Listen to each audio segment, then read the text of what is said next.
it was all a bit of a scramble, and yeah, it all happened very quickly. At first, Sarah Leslie thought it was a stunt.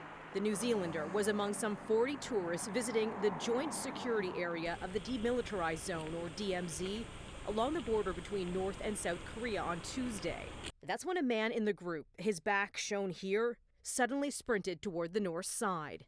I didn't think anyone who was sane would want to go to North Korea. I probably only saw him running for like a few seconds, and that's all it would have taken to get across the border. And then, a couple of seconds after I saw him, that's when the soldiers shouted and started running after him.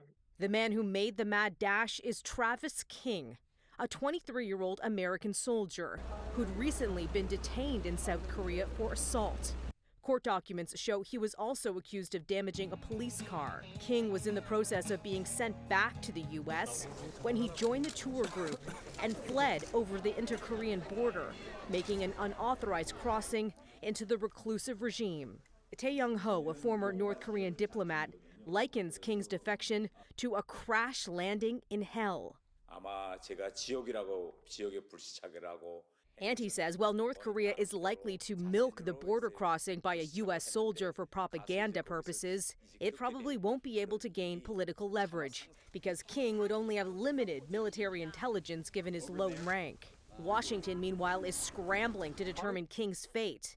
The U.S. Defense Secretary saying Tuesday there's a lot they still are trying to learn. What we do know is that one of our service members who was on a tour willfully and without authorization crossed the military demarcation line. We believe that he is in the BRK custody. The crossing comes at a sensitive time. Japan's defense ministry says the North fired 2 ballistic missiles into the sea near Japan early on Wednesday local time. And a U.S. nuclear-armed ballistic missile submarine is making a rare visit off South Korea in a warning to North Korea over its military activities.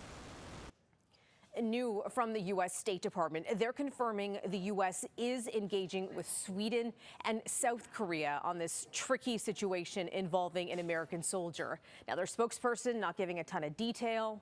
We retain a number of channels through which we can send messages to the DPRK. As you can imagine, in a situation like this, those discussions are quite sensitive, and I'm not prepared to go into all the details at this time. North Korea's state media, by the way, has made no mention of the incident. Melissa Duggan, City News.